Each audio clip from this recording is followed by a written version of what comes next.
Liburututerizatu gainera, dauzkagoz batzuk oso argi direnak, bestela ez da betetzen, eta da, talde heterogeneoak dira.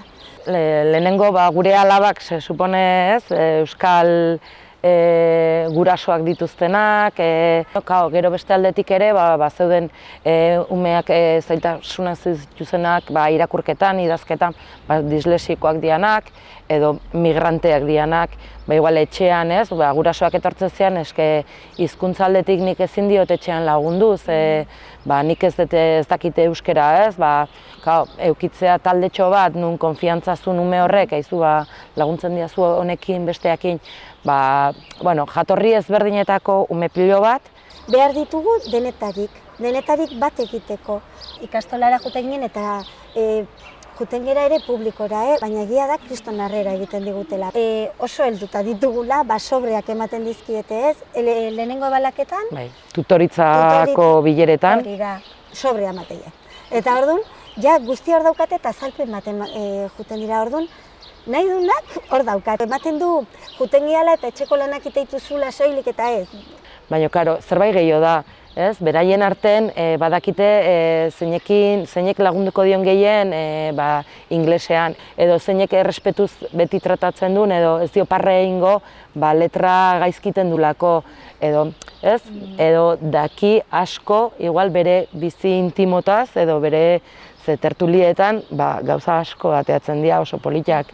Aurretan erabe hauek pixka bat ez, nahi ditugu tertuli filosofiko hauen bitartez, beraien kritikotasuna, beraien iritzi propioak, hausnarketak azaleratzea, ez? Azkenen da espazio bat sortzea beraiek nun eroso, segurtasuna eta konfiantza lortzen dutena, ez? Euskera, dena da euskeraz. Eta egia da errespetatzen dutela, batzutan etxeko lanak gazteleraz bat dute, baina adibidez tertuliatan beti euskeraz, eta Imanol Merzerokin egin genuen aurreta gazte hortan, euskal literatura eta emakumeak. Hasiera batean etzan zerbait erakargarria, nola irakurtzea, etxeko lanak egitea, pentsatzea.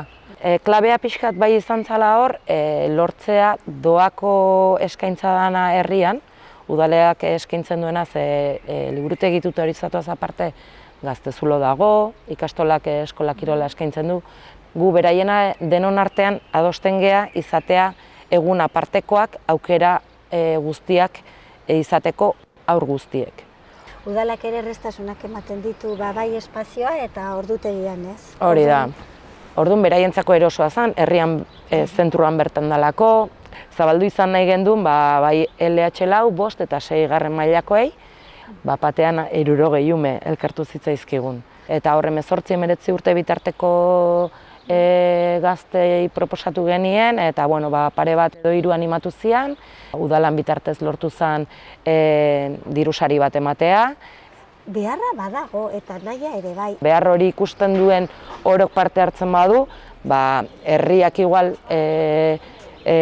ume kopuru bat eta talde bat sortzen den neinetik, behaiekin datozte beraien familiak, udalak espazioa jartzen baldin badizu eta gero giza baliabidek baldin badaude, aurrera ateratzeko posible dela. Herria busti behar du, hor dago gure gako handiena. Eta gero gazteak ezin besten, gu oso ondo, eta ondo moldatu geha, baina egia da gazteak badaukala eta jarraipen bat, eta eredu bat, gu geha gehiago amatxoak, eta nik usten pikainak izan gehala, baina egia da gazteak beste jarraipen bat, beste xarma bat ematen die, bai edo bai. Orduan, egia da guri kaso asko egiten digute, baina gazteak beste puntu bada. Erreferenteak eukitzen dituzte, ez? Bai, hortxe ikusten dituzte, zerbait hartzen da, ez dakit. Nik uste gaina hildua hori izan behar dula. Etorkizuna, nahiko genuke jarraitzea. Eta nik uste, jarraituko du, nik uste. Espero dugu jarraitzea, noski.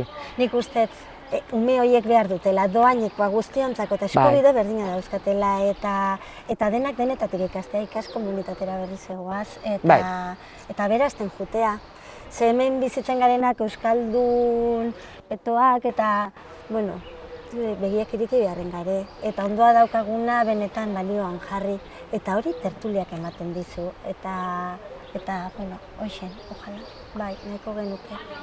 Azkenen herria beraz txago bat bihurtzea da, ez?